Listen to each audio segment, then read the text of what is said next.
우리 오늘 말씀은 요한복음 20장 11절로 18절 말씀입니다. 요한복음 20장 11절로 18절 말씀이죠. 요한복음 20장 11절로 18절 말씀 183쪽 신약성경 그리고 스크린에 있습니다. 우리 한 절씩 우리 번갈아 읽겠습니다. 요한복음 20장 11절 말씀 제가 읽습니다. 마리아는 무덤 밖에 서서 울고 있더니 울면서 구부려 무덤 안을 들여다보니 흰옷 입은 두 천사가 예수의 시체에 누웠던 곳에 하나는 머리편에 하나는 발편에 앉았더라. 천사들이 이르되 여자여 어찌하여 우느냐 이르되 사람들이 내 주님을 옮겨다가 어디 두었는지 내가 알지 못함이니이다. 이 말을 하고 뒤로 돌이켜 예수께서 서 계신 것을 보았으나 예수인 줄 알지 못하더라. 예수께서 이르시되 여자여 어찌하여 울며 누구를 찾느냐 하시니 마리아는 그가 동산지기인 줄 알고 이르되 주여 당신이 옮겼거든 어디 두었는지 내게 이르소서 그리하면 내가 가져가리이다. 예수께서 마리아야 하시거늘 마리아가 돌이켜 히브리 말로 라보니 하니 이는 선생님이라 말이라. 예수께서 이르시되 나를 붙들지 말라. 내가 아직 아버지께로 올라가지 아니하였노라. 너는 내 형제들에게 가서 이르되 내가 내 아버지 곧 너희 아버지 내 하나님 곧 너희 하나님께로 올라간다 하라 하시니 막달라 마리아가 가서 제자들에게 내가 주를 보았다 하고 또 주께서 자기에게 이렇게 말씀하셨다 이러니라. 아멘. 부활의 증인으로 살라. 우리 다 같이 부활의 증인으로 살자. 부활의 증인으로 살라 이 말씀으로 우리가 은혜를 나누겠습니다. 오늘이 이제 부활절로 지키는 부활주일인데 부활절은 예수님께서 우리의 죄를 짊어지시고 십자가에 못 박히는 그 죽음을 성경대로 이루셨죠. 그 이후에 3일 후에 예수님께서 다시 부활하신 사건을 이제 기념하는 날이 부활입니다. 그래서 예수님의 부활이라고 하면 반드시 세트가 동전의 앞면과 뒷면처럼 따라다니는 게 뭐죠? 예수님의 죽으심이에요. 죽으심. 예수님의 죽으심이 없으면 부활이 절대로 없는 거죠. 부활 이면에는 반드시 예수님의 죽음이 있는 것입니다.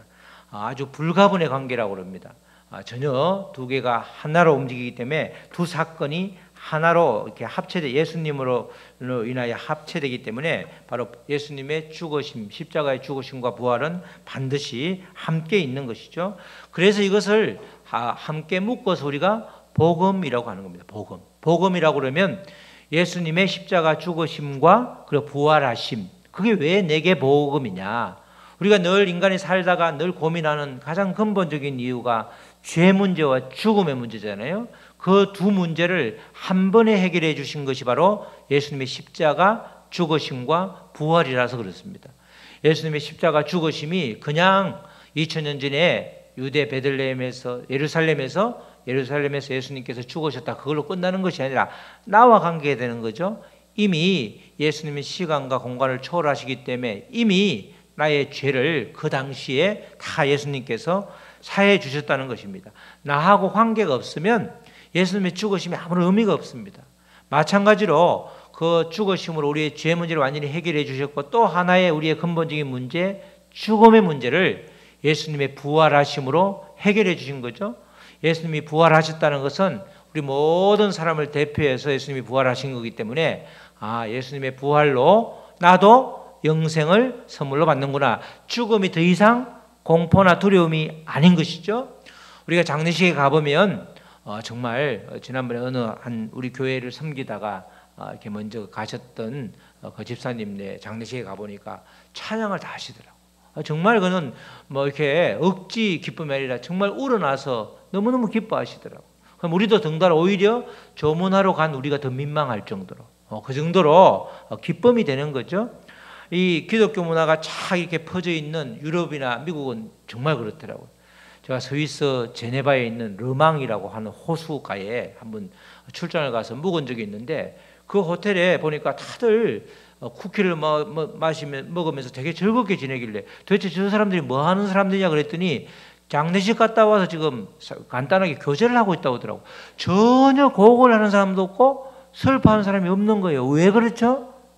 영생을 선물로 받은 사람들이기 때문에 그 문화가 깔려 있어서 전혀 그 더 이상 슬픔이 아닌 것입니다.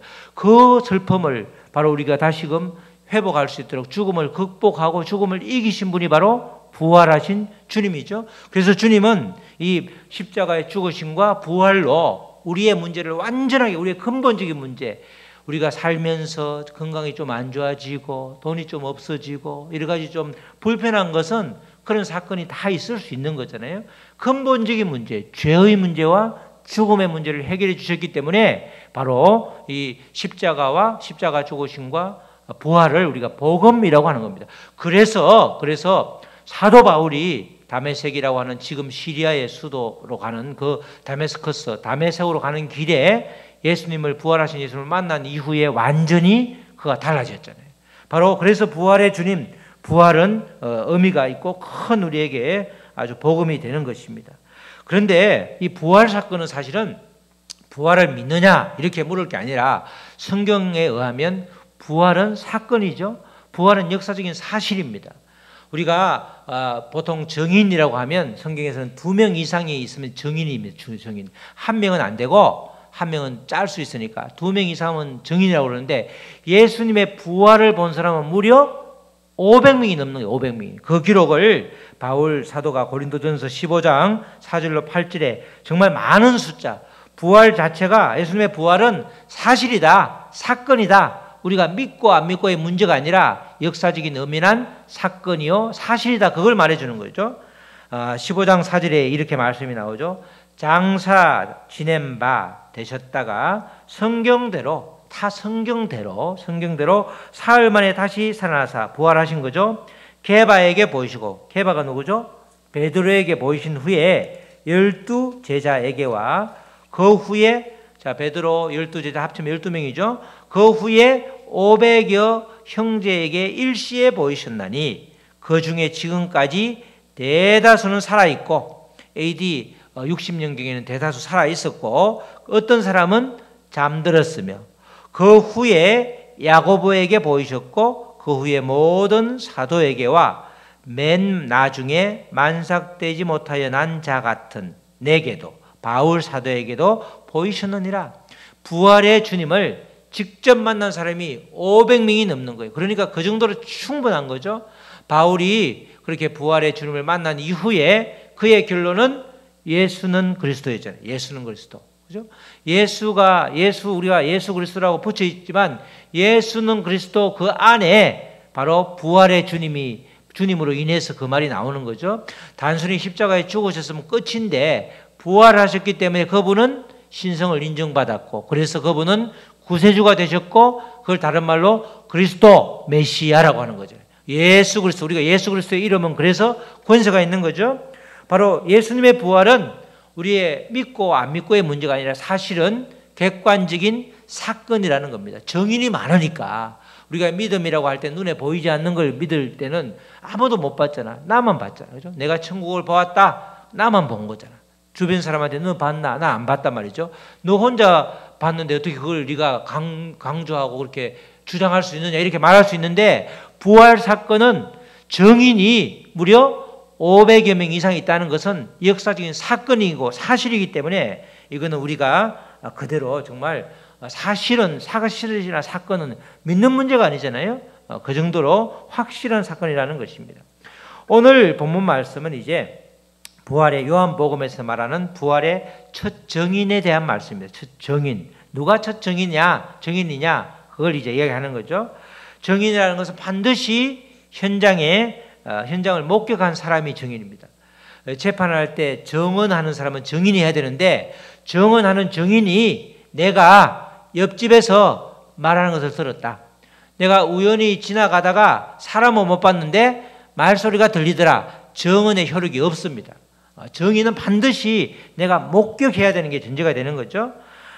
그래서 아무리 생생하게 말을 잘해서 정말 마치 본 것처럼 생생하게 그 이야기를, 그 사건을 재구성한다 할지라도 내가 직접 보지 않은 것은 정언의 효력이 전혀 없는 것이죠. 바로 예수님이 십자가의 죽임을 당하는 그 현장에 많은 증인이 있었죠. 특별히 마리아가 많죠. 마리아. 예수님의 어머니 마리아도 있었고, 글로바의 아내 마리아도 있었고, 막달라 사람 마리아. 오늘 등장하는 막달라 마리아는 막달라가 성이고 뒤에 마리아가 이름이 아니라 막달라 사람 마리아. 가룟 유다는 뭐예요? 가룟 사람 유다. 이렇게 되는 거죠. 바로 이렇게 부활 본 십자가의 죽임을 본 사람이 많은데, 또 동시에 예수님께서 부활하신 주일 새벽에 예수님의 무덤을 찾은 여인들도 많았어요. 주로 이렇게 보면 지금도 교회에 여성분들이 여자분들이 많은데, 그 예수님의 사건을 목도할 때도 그렇게 다 여자분들이 대부분 많았고, 제자들은 대부분 다 도망갔잖아요. 주랭랑을 쳤고. 그리고 이 빈 무덤을 찾았던 사람도, 빈 무덤이 아니라 예수님의 무덤을 찾았던 사람도 여인들이었죠. 향품을 발라주는 그 당시에 관습에 따라서 예수님의 시신을 찾아간 거죠. 바로 마가복음 우리가 오늘 말씀 16장 1절 2절에 읽지 않았지만 1절 2절에 그 찾아간 여인들의 이름이 있죠. 안식일이 지남에, 안식 후 첫날이 되는 거죠. 안식일이 지남에 막달라 마리아와 야고보의 어머니 마리아와 또 살로메가 가서 예수께 바르기 위하여 향품을 사다 두었다가 안식 후 첫날 매우 일찍이 해 돋을 때에 그 무덤으로 가며, 이렇게 나오죠. 이 여인들 중에서 막달라 마리아가 다시 무덤을 찾죠. 그 지금 살로메라든가 다른 십자가 죽음의 현장에 있었던 그 마리아하고도 다른 이름이 나오는데, 막달라 마리아가 공통되는데, 막달라 마리아가 오늘 말씀에서는 무덤 앞에 울며 서 있죠. 울며 서 있습니다. 막달라 마리아라는 이 사람은 7 귀신이 들렸던 사람이에요. 그래서 예수님이 그 동네에 가서 귀신을 쫓아주니까 살 것 같죠. 귀신이 한 마리도 들어온 것 아니고 7마리나 들어와 있으니 얼마나 머리가 복잡하고 마음이 힘들겠냐고. 그 귀신을 싹 다 쫓아주니까 그렇게 살 것 같으니까 그날 이후로 막달라 마리아는 예수님이 가시는 곳마다 따라가고, 예수님이 십자가 죽으심의 현장에도 있었고, 또 예수님이 돌아가신 그 무덤을 찾아서 예수님에게 향품을 발라드리려고 또 갔던 여인이 바로 이 막달라 마리아입니다. 예수님께 병고침을 받은 사람이 한두 사람이겠냐고요. 대부분 다 병고치면 그때 그 당시 말을 하면 아주 굉장히 어려움을 당하니까, 그 동네에서 축출되니까 말 못하는 사람도 있을 거고, 또 그렇게 은혜를 받았지만 그대로 전혀 모른 채 살아가는 사람도 있잖아요. 문둥병 걸린 사람 10사람 중에서 예수님께 다시 찾아온 사람은 한 사람밖에 없었잖아. 9사람도 고침을 받았지만 그 사람들은 어디로 갔는지 전혀 기록이 없잖아요. 이 막달라 마리아처럼 예수님의 은혜, 예수님을 통해서 받은 하나님의 은혜를 생각하면서 끝까지 따라가는, 자리를 지키는 사람이 별로 없는데, 막달라 마리아의 특기는 자리를 지키는 거예요. 여러분들 자리를 지키는 게 굉장히 복이죠. 가정에서도 마찬가지 아니에요. 아버지는, 어머니는, 자녀들은 그 자리를 잘 지키면 언젠가, 지금은 여러 가지 어려움이 있을지라도 다시금 회복의 역사가 있을 때 다 같이 기쁨을 누릴 수 있잖아요. 이렇게 예수님의 사역을 돕던 막달라 마리아가 예수님이 돌아가신 다음 날 이른 새벽에 준비한 향품을 예수님의 시신에 바르기 위해서 지금 무덤을 찾았죠. 무덤이 그런데 열려 있었어요. 그 당시에 무덤은 굉장히 커가지고 무덤에 돌문을 쉽게 여는 구조가 아니죠. 우리가 죽은 나사로가 다시 예수님이 부를 때에 여러 사람한테 그 돌문을, 무덤의 돌문을 옮기라고 그러잖아. 한 사람이 못 움직이는데, 이 보니까 무덤이 열려 있다는 것은 여러 사람이 열었다는 거예요. 그럴 정도로 아주 무덤이 열려 있는 빈 무덤이었다는 거죠. 빈 무덤을 이제 본 겁니다. 사실 빈 무덤이 굉장히 큰 의미가 있는 거죠. 막달라 마리아는 여러 정황으로 봐서 틀림없이 시신이 도난당했구나, 공모자가 있구나, 이거 큰일 났다. 그래서 놀래에 자빠져가지고 제자들이 모여있는, 숨어있는 곳에 달려갔죠. 그때 베드로와 요한이 그 소식을 듣고 달려왔습니다. 이 남자들이니까 또 급한 마음에 이제 누가 잡아갈까지도 않으니까 아주 굉장히 빠르게 오다 보니까 베드로와 요한이 먼저 오고, 다시 이제 뒤따라온 사람이 막달라 마리아입니다. 막달라 마리아가 먼저 보고 이야기를 전해주고 다시 이제 자기도 왔는데 와 보니까 빈 무덤이에요. 그죠? 빈 무덤이라서 베드로와 요한은 실망하고 다시 돌아가고 이제 막달라 마리아가 무덤 앞에 자리를 지키고 있는 장면이 오늘 11절 말씀이죠. 11절 말씀에 마리아는 무덤 밖에 서서 빈 무덤 밖에 서서 울고 있더니 울면서 구부려 무덤 안을 들여다보는 거예요. 자꾸 또 보는 거예요.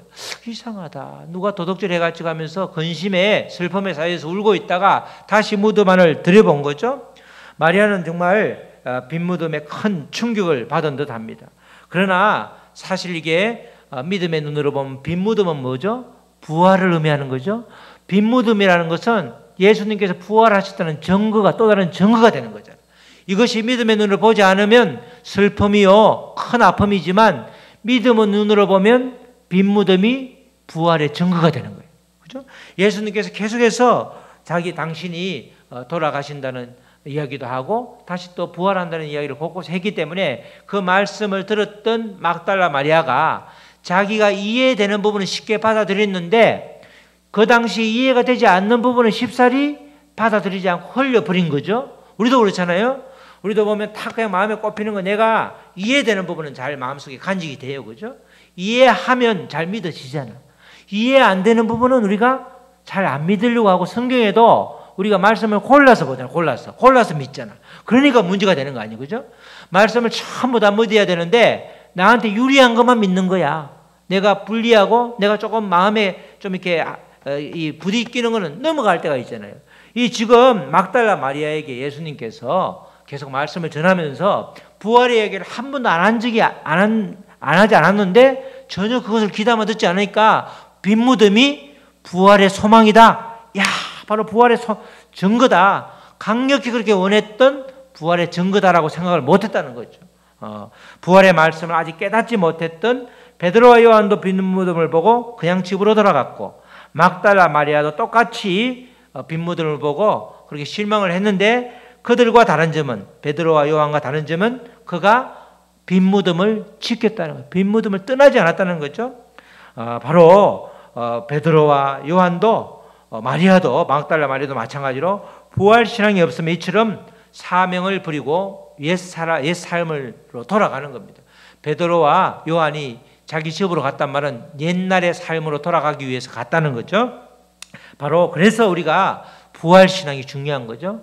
여러 가지 흔들림이 있고 어렵다 할지라도 부활 신앙이 확실하면 믿음의 자리를 지키는 거예요. 그죠? 예수가 그리스도가 가장 큰 복음인데 내가 예수님을 믿고 제사함을 받고 영생을 얻은 게 가장 큰 선물이고 복음인데, 그죠? 우리는 내가 기도한 한두 가지가 이루어지지 않으면 실망하잖아. 그죠? 그러면서 그냥 됐던 비약을 하는 거죠. 하나님은 안 계신 것 같아. 이렇게 말하잖아, 우리가. 쉽게 말하는데 그렇지 않은 거죠. 가장 중요한 우리가 100 중에서 99에 해당하는 건 이미 이루어졌고 나머지 1%는 우리가 기도하면서 주시면 감사하고 안 주셔도 감사하고 이렇게 되는 거잖아요. 그런데 우리가 그 1%를 위해서 99%를 아무것도 아니라고 그러면 큰 죄를 짓는 게 되는 거죠. 막달라 마리아는 빈 무덤을 보고 슬펐지만 그것을 떠나지 않고 자리를 지켰다는 것. 그렇게 참고 기다렸더니 마침 천사가 나타났죠. 새처럼 두 천사가 지금 무덤에 나타난 거예요. 맨 처음부터 있었으면 베드로와 요한도 봤겠죠. 그들은 실망해서 돌아가고 나서 지키다가 또 한 번 들여다보니까 그 안에 흰옷 입은 두 천사가 있었다는 거죠. 12절 13절 말씀이죠. 흰옷 입은 두 천사가 예수의 시체에 뉘었던 곳에 하나는 머리편에 하나는 발편에 앉았더라. 천사들이 이르되 여자여 어찌하여 우느냐? 이르되 사람들이 내 주님을 옮겨다가 어디 두었는지 내가 알지 못함이니이다. 그래서 도난당한 우리 주님의 시신을 생각하면서 이렇게 마음이 아파서 울고 있다 이렇게 말하는 거죠. 빈 무덤이 있는데 진짜 참고 기다렸더니 두 천사가 나타났고 또 이제 왜 우는지 이 막달라 마리아의 아픔을 풀어주기 시작하는 거죠. 주님의 자리를 지키면 여러분도 우리 모두도 이렇게 우리의 맺혔던 여러 가지 한이나 여러 가지 아픔이 풀어지는 겁니다. 이렇게 지금 막달라 마리아의 문제는 부활의 말씀이 깨달아지지 않은 것입니다. 그럼에도 막달라 마리아가 고난의 자리를 지켰을 때 그 고난의 자리를 지키는 것이 결국 빈 무덤의 의미를 깨닫게 해주는 그런 놀라운 역사, 그의 모든 그런 여러 가지 고민들, 숙제가 한 번에 해결되는 그런 역사가 이루어지는 거죠. 이 막달 여전히 마리아에게는 천사는 두 사람은 보였지만 예수님은 눈에 보이지 않았죠. 막달라 마리아가 바로 빈 무덤 안에 있던 두 천사에게 예수님의 시신이 어디 있냐 이렇게 묻잖아요. 그러면서 정말 알 수 없어서 답답해하고 있는 그런 상황이 전개될 때, 그런데 보니까 뒤를 돌아보니까 또 한 사람이 서 있는 거죠. 그분이 예수님이셨는데 전혀 알아보지 못했습니다. 14절 말씀이죠. 14절 말씀, 이 말을 하고 뒤를 돌이켜 예수께서 서신 것을 보았으나 예수인 줄 알지 못하더라. 그렇게 많이 따라다니고 7 귀신을 쫓아내고 나서 이제 살 것 같으니까 예수님을 따라다녔는데, 그렇게 숱한 세월을 따라다녀가지고 예수님의 얼굴이 지금 성형을 한 것도 아니고 그대로 나타나셨는데 전혀 부활에 대해서 생각을 안 하니까 이분이 예수님이라는 생각조차를 못하는 거죠. 그렇게 상상도 하지 못했던 거예요. 똑같은 예수님인데 설마라는 생각도 안 들고 그냥 누구신가 해서 그냥 이렇게 보고 있었던 거죠. 이 막달라 마리아의 모습이 우리의 모습일 때가 많죠. 우리도 기도나 말씀을 통해서 겉으로 주님을 열심히 찾는데 우리의 결론은 그러죠. 그렇게 열심히 기도하고 주님을 찾았는데 예수님을 만나지 못했다, 이렇게 하시는 분들이 아주 많이 있습니다. 겉으로 간절히 주님을 찾았을 때 주님은 언제나 그 자리에 계시는 거죠. 내가 말하는 소리를 다 듣고 우리가 예수를 그리스도라고 고백하는 순간 성령님이 내 안에 계시고 주님도 나와 함께 계시는데 아무리 기도해도 주님이 짠하고 나타나지 않았다라는 거예요. 전혀 그것은 사실이 아닌 것이죠. 주님은 멀리 있지가 않습니다. 주님은 예수님을 정말 그리스도라고 고백하는 사람이면 누구나에게나 그 순간부터 우리 안으로 들어오셔서 함께 하시는 분이기 때문에 전혀 그렇지 않죠. 항상 우리와 함께 하시기 때문에 내가 기도해도 응답해 주지 않는 게 아니고, 내가 기도를 해도 응답되지 않는 것은 그죠? 아직 때가 되지 않았거나 아니면 성결을 해야 될 문제가 있거나, 그죠? 형제들하고도 이렇게 다툼이 있을 때 먼저 나에게 구하지 말고 화해하라고 그러잖아. 그런 여러 가지 문제가 항상 나한테 있는 것이지 주님이 응답해 주지 않는 게 절대 한 가지도 없다. 주님은 100% 응답을 해주는 분이죠. 나와 함께 하셔서 나의 모든 것을 아시기 때문에 그 완급을 조절할 뿐이지, 항상 우리의 때를 우리가 주장하는, 우리가 원하는 때에 하나님이 응답을 안 해주시니까 안 해주시는 것처럼 보이지만 하나님은 하나님의 때에 반드시 응답해 주기 때문에 기도도 전혀 헛된 것이 하나도 없다는 것입니다. 이 바로 막달라 마리아, 그렇게 예수님이 시신이 없다고 예수님을 찾았던, 그래서 울기까지 하면서 있던 이 막달라 마리아가 주님이 바로 앞에 있는데 보지 못하는 거예요. 그래서 이것이 이제 예수님께서 그런 막달라를 벌이고 이 믿음이 없는 그사 탓하지 않는 것이 아니라 예수님은 친절하게 예수님의 정체를 드러내 보이시죠. 그게 이제 17절 말씀이에요. 17절 말씀에 예수께서 이르시되 나를 붙들지 말라. 내가 아직 아버지께로 올라가지 아니하였노라. 너는 내 형제들에게 가서 이르되 내가 내 아버지 곧 너희 아버지 내 하나님 곧 너희 하나님께로 올라간다 하라 하시니, 이렇게 말하죠.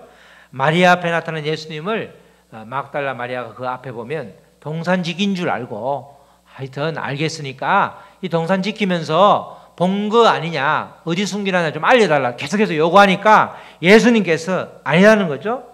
꾸짖지 않으시면 예수님께서 말씀하시는 거예요. 아직은 아버지께로 올라가지 않았지만 곧 하나님 아버지께로 올라간다, 이렇게 말씀하시고, 하나님 아버지라고 부르는 사람이 그 당시에는 예수님밖에 없었잖아요. 그러니까 예수님이시구나. 예수님과 바로 비로소 그때 막달라 마리아가 이분이 부활하신 예수님을 깨달은 거죠. 부활의 예수님을 맨 처음으로 그래서 만난 사람이 요한복음에는 막달라 마리아다, 이렇게 말하는 거예요. 부활의 첫 증인이라는 거죠.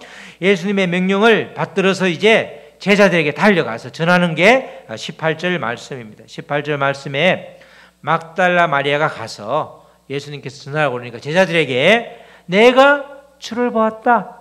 내가 주를 목격하였다. 내가 주님을 본 부활의 주님을 본 첫 증인이다. 그 말이죠. 내가 주를 보았다 하고 또 주께서 자기에게 이렇게 말씀하셨다 이르리라.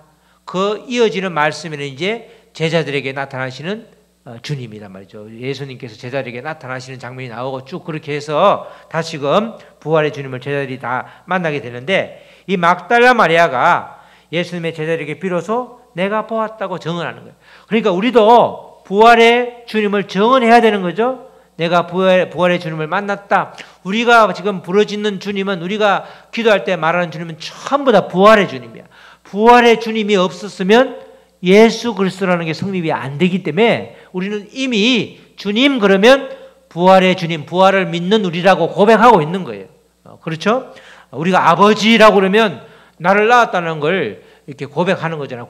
굳이 아버지 그러면서 그 앞에 나를 낳은 아버지라고 말 안 하잖아. 그죠? 누구한테 소개할 때 야 이분 우리 아버지야 그러니까 그래 말하지 이분이 나를 낳으신 아버지라고 말하는 사람 아무도 없잖아. 부활의 주님 그렇게 말하지 않아도 주님 그러면 부활의 주님이 당연히 부활의 주님을 말하는 거죠. 바로 이 막달라 마리아가 주님을 보고 나서 이렇게 이 정인이 된 것입니다. 정인은 정인의 삶을 살아야 되는 거죠.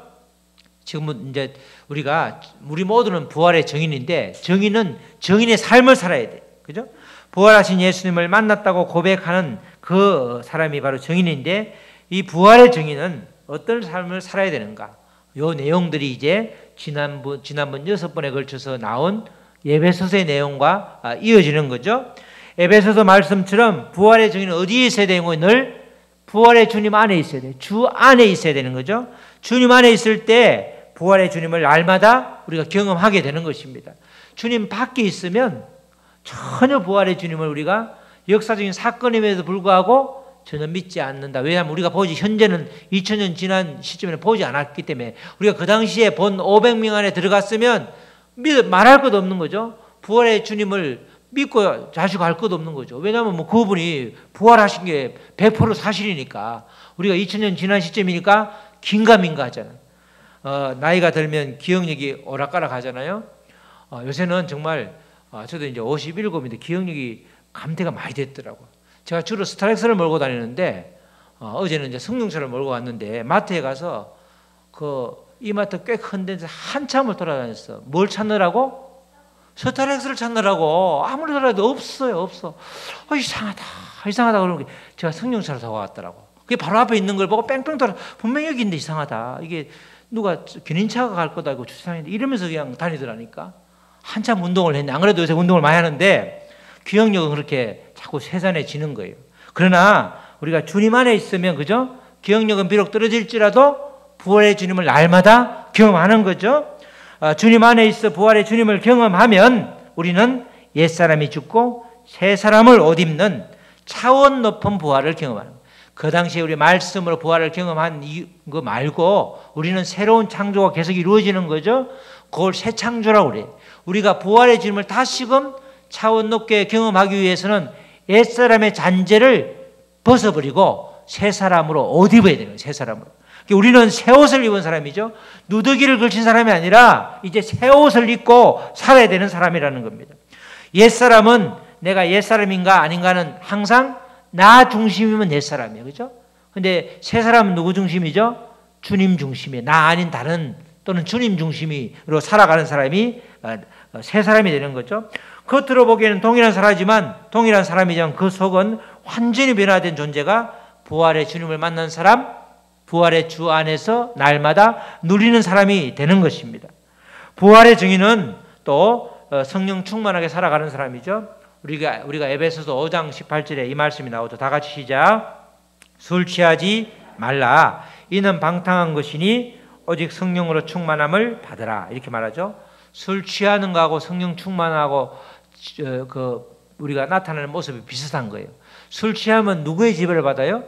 술 취하면 우리가 솔직해진다고 남자들 한잔 해야 풀린다고 그러는데 꼭 그렇지도 않은 것 같아. 그죠? 술 취해서 한마디 한 걸 깨어나서 그 말 붙잡고 늘어진 사람 많잖아. 너 그때 그게 네 진심이었다면서 그렇게 정말 생각했어? 이러면서 또 싸움거리를 만드는 사람이 있다니까요. 술에 취하면 뇌에 작용을 일으켜서 술에 지배를 받는 거예요. 그러니까 술에 지배를 받으니까 자기 의지와 관계없이 술에 지배를 받기 때문에 실수를 하게 되고 또 여러 가지 홧김에 술김에 큰일이 일어나기도 하잖아요. 마찬가지로 성령에 취한 사람은 성령의 지배를 받는 거예요. 그죠? 성령의 지배를 받으니까 옛사람의 나의 모습으로 살지 않고 새 사람, 새로운 피조물로 살아가는 거죠. 바로 주 안에서, 주 안에 부활의 증인으로 살아가는 사람은 성령에 취한 사람, 성령의 인도함을 받는 사람, 그런 사람이 바로 부활의 증인된 삶을 살아가기 위해서 갖춰야 될 조건이라는 것입니다. 우리 사랑하는 성도 여러분, 우리 모두는 부활의 증인입니다. 너나 할 것 없이 권사님은 부활의 증인이고 성도인 나는 증인이 아닌 게 아니라 우리 모두는 부활의 증인이죠. 예수님의 부활은 그래서 믿음의 영역이 아니라 어찌 보면 역사적인 사건이고 실제였기 때문에 내가 보지 않았는데 보지 않았기 때문에 믿지 않는다, 이게 아니고 실제 이루어진 역사적인 사건이라는 거죠. 부활은 초자연적인 현상처럼 보이지만 하나님의 능력에는 한계가 없기 때문에 언제든지 가능한 사건이었던 것입니다. 우리 하나님의 말씀은 능력이고 또 제한이 없죠. 이 막달라 마리아도 처음에는 예수님의 부활을 전혀 알지 못했습니다. 어찌 보면 예수님의 말씀을 이해하지 못해서 전혀 자기가 받아들이지 못하고 들었는데 저게 도대체 무슨 말인가 흘려보냈는데 그 말씀이 정말 부활을 이해할 수 있는 아주 핵심적인 말씀이었는데 그것을 밀어냈기 때문에 이런 일이 일어나는 거죠. 계속해서 우리가 말씀을 드리지만 나에게 일어난 사건들이 지금 현재 일어나고 있는 일들이 성경 말씀으로 해석이 되면 전혀 우리가 혼란스러울 게 하나도 없는 것입니다. 말씀을 그대로 받아들여서 내 마음속에 차곡차곡 새겨 놓으면 그것이 언젠가는 말씀을 나의 삶을 해석하는데 바로 끄집어낼 수 있는데 그게 안 끄집어내지니까 말씀으로 해석을 하려는데 말씀이 들어있지 않으니까 내 보물창고에 전혀 들어있지 않으니까 꺼내 쓸 수가 없는 거죠. 그래서 그 말씀을 내가 이해되는 말씀뿐만 아니라 이해가 안 되는 건 암송이라도 집어넣어 놓으면 이 부활을 해석할 수 있듯이 그런 우리의 사건을 해석할 수가 있는 것입니다. 하나님의 말씀은 시대와 공간을 뛰어넘어 적용되고 있기 때문에 하나님의 말씀이 능력의 말씀이죠. 그래서 우리 디모데후서 2장 9절에서는 하나님의 말씀은 매이지 않는다. 체인 찐줄이라고 그러죠. 옛날에 자전거 체인이 이렇게 확 이렇게 얽매이는 건데 언체인도 이래가지고 복음으로 말미암아 내가 죄인과 같이 매이는 데까지 고난을 받았으나 바울 사도가 정말 복음으로 많은 고난을 죄인처럼 발에 착고를 차고 감옥에 갇히기도 했지만 그러나 하나님의 말씀은 매이지 않는다 이렇게 증언하고 있죠. 하나님의 말씀은 그 자체가 능력이기 때문에 어떤 것에도 매이지 않는다는 것입니다. 그러므로 우리는 하나님의 능력의 말씀을 깊이 깨달은 만큼 주님을 볼 수 있는 것이죠.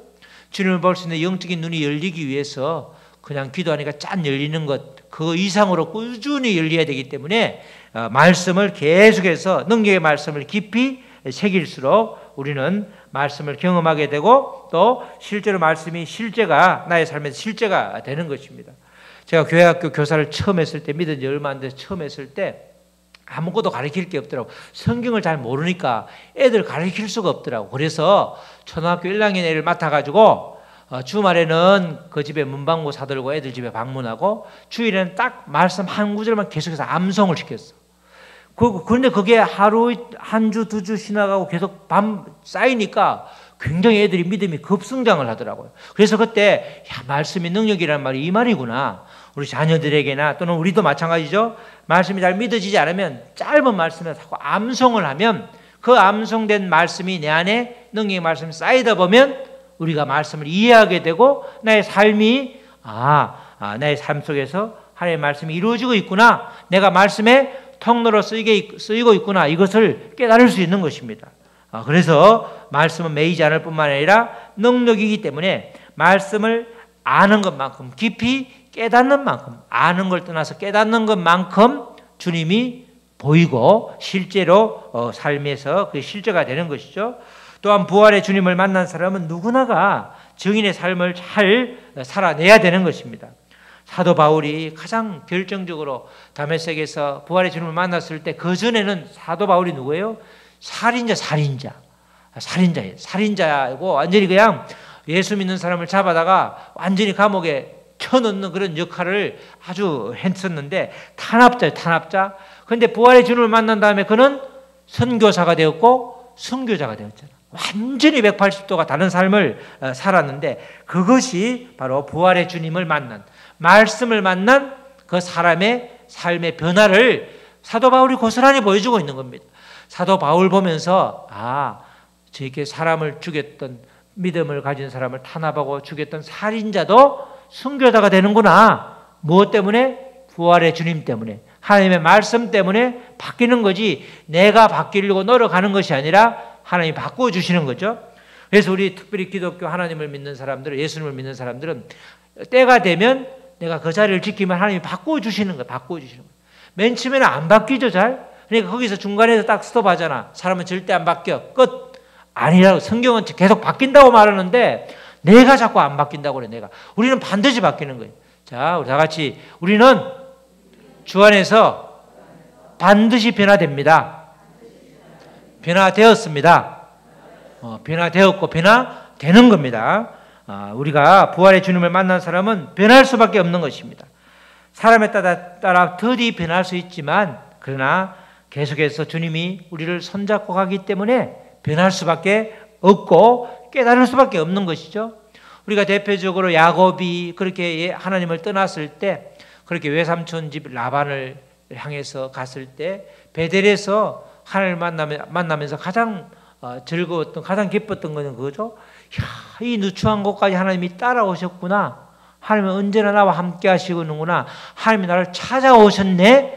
죄 지어가지고 도망가고 있는 나를 찾아오시기까지 하네. 그러면서 말씀을 주셨잖아. 네가 언제나 어디에 있든지 내가 너와 함께 하겠다. 이렇게 말씀을 주시니까 그 말씀 붙들고 21년의 세월을, 험악한 세월을 살았었잖아요. 그렇게 바울에게도 그렇게 예수님을, 하나님을 만나는 그 장소는 우리가 어디에 있든지 내가 있는 곳이면 하나님이 함께 하시는 거예요. 그렇게 함께 하시기 때문에 우리는 변할 수밖에 없는 것이죠. 옛사람의 모습이 자주 나타나면 주님과의 관계에 뭐가 문제 있는 거예요. 나하고 주님과의 관계가 뭐가 있는 거지 내 주변 사람의 문제가 전혀 아니야. 그렇죠? 뭐가 옛사람의 모습이 자꾸 나타나면 그거는 주님과의 관계가 문제가 있는 것이지 다른 문제가 있는 게 아닌 것입니다. 부활절을 맞이해서 부활의 주님을 제대로 만났는지, 그래서 옛사람의 흔적을 깔끔히 지웠는지 우리가 깊이 묵상하면서 스스로 점검해 보는 시간을 가지시기 바랍니다. 막달라 마리아처럼 슬픔과 혼란스러움의 눈물을 흘리면서도 끝까지 자리를 잘 지켰을 때 결국 그 고난의 자리가 기쁨의 자리로 바뀌듯이 우리도 조금만 더 참고 주님이 기뻐하시는 자리를 잘 지키시기를 축복합니다. 우리 모두 주님이 허락하신 사명을 잘 감당하면서 우리에게 이 땅 위에서 허락한 삶을 부활의 증인으로 잘 살아내시기를 주님의 이름으로 축복합니다. 아멘. 우리 찬양하시고 우리 말씀 붙들고 기도하시겠습니다.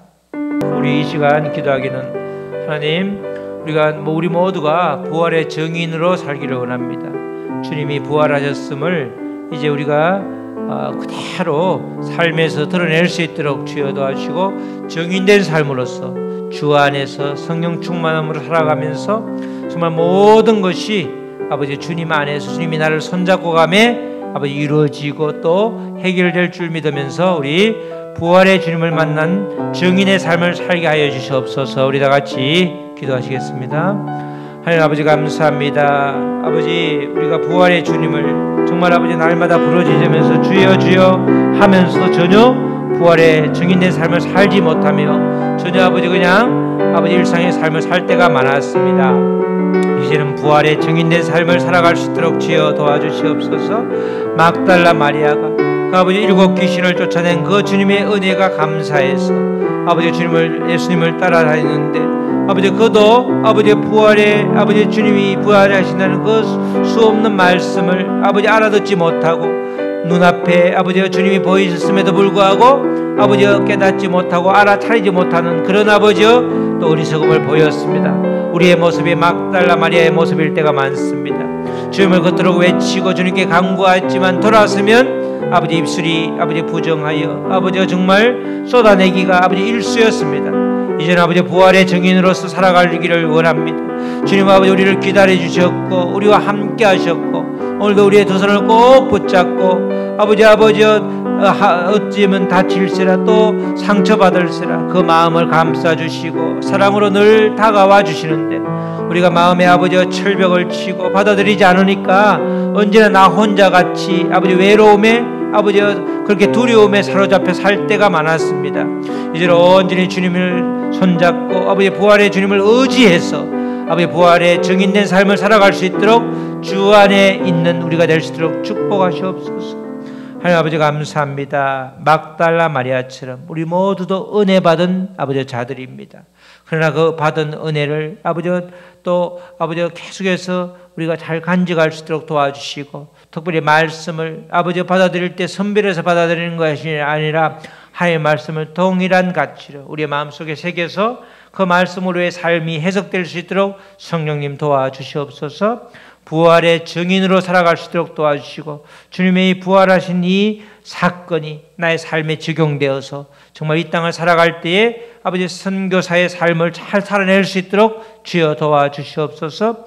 끝까지 자리를 지킨 그 아버지 막달라 마리에게 아버지 부활의 주님이 아버지 나타났듯이 우리도 우리가 주님이 명령하신 자리를 잘 지켜서 정말 주님을 만날 뿐만 아니라 이 땅에서 복된 삶을 살아낼 수 있도록 살아갈 수 있도록 우리를 허락하여 주시옵소서. 감사하며 모든 말씀 예수 그리스도의 이름으로 기도드렸습니다. 아멘.